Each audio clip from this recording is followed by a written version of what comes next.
Uma equipe de avançada do governo e os peritos internacionais chegou ontem, na terça-feira, aqui em São Borja, para recorrer o cemitério Jardim da Paz e observar quais seriam os pontos do trabalho a ser realizado na exumação do presidente Goulart nessa quinta.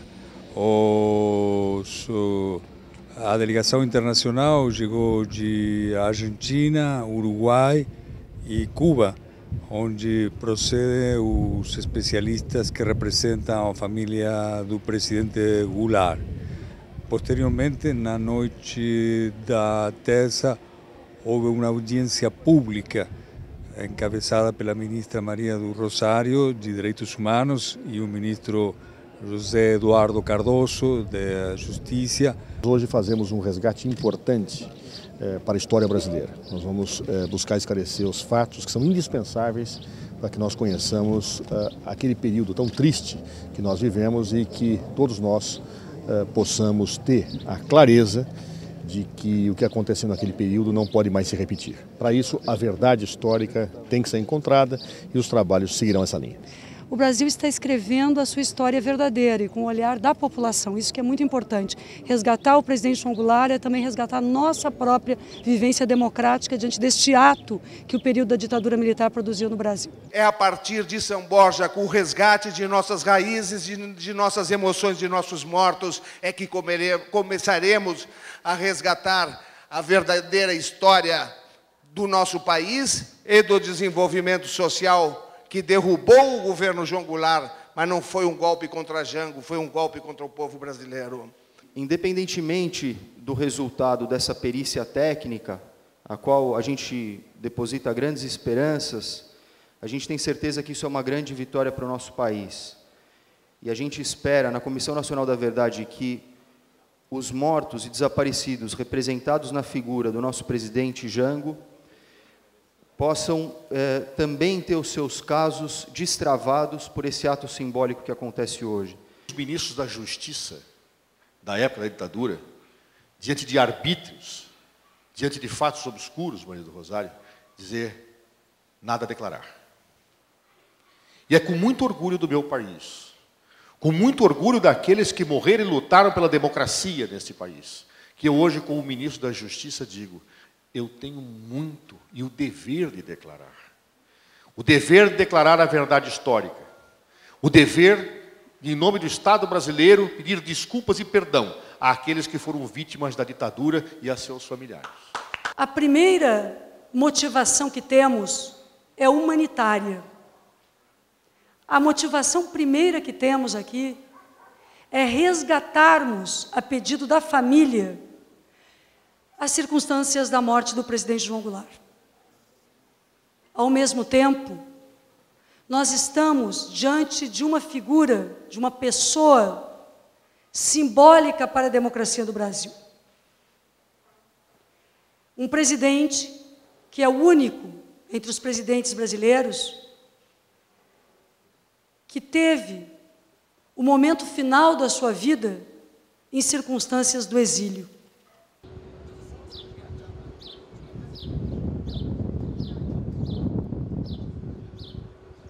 E qual a importância que você vê de exumar o corpo agora? O que você acha que pode mudar? Assim? Não sei, vamos ver se tem algum culpado no meio, não, né? A impressão que o senhor tem é? Não sei se o homem foi bom para lá e trouxeram morto para cá, não sei, não. Qual é a realidade. E vocês acham que a morte dele pode ter participação de estrangeiros? Ah, com certeza, né? Isso com certeza. Se ele foi realmente assassinado, pode ter certeza que sim. Olha, é muito difícil porque nas circunstâncias que se viveu na época, né? Então pode ter sido envenenado. Ele pode ter sido vítima da situação na época, né?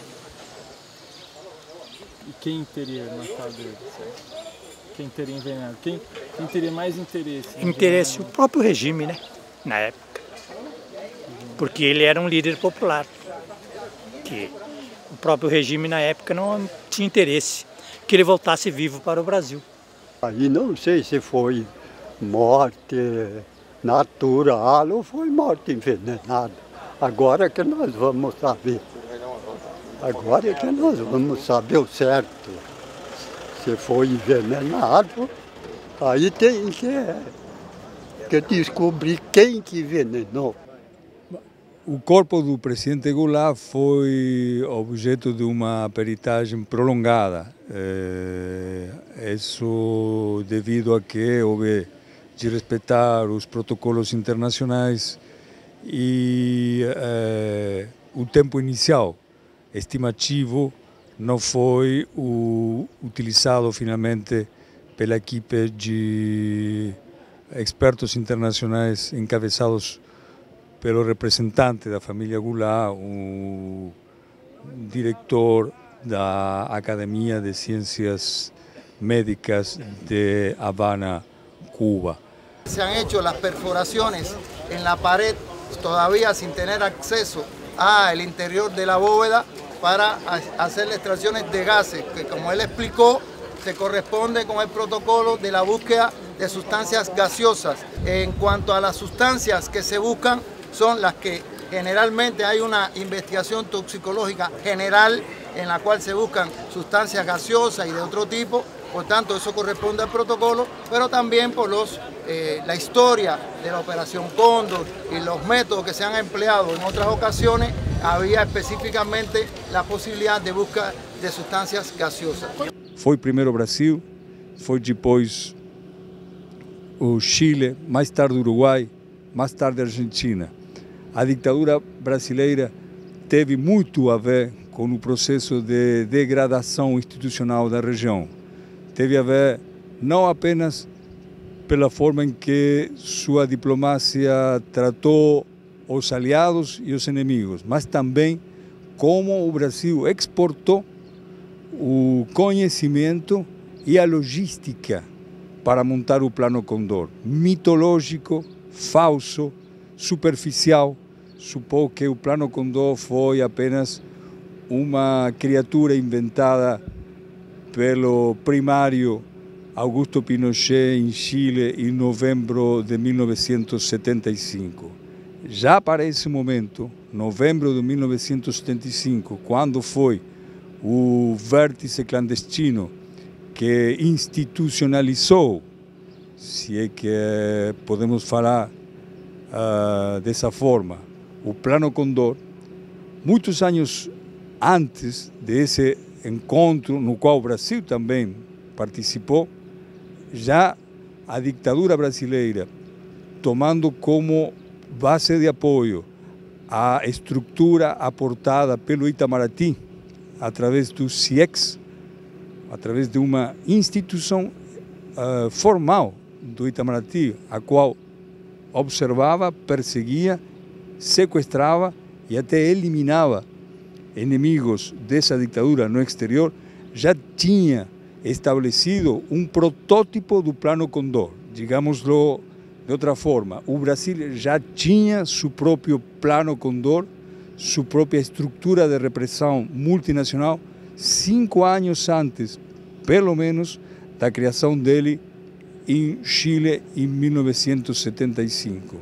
E já desde então, antes de que aquele começasse a tomar voo em Chile naquele ano, o aparelho de inteligência e de repressão multinacional brasileira perseguia o João Goulart.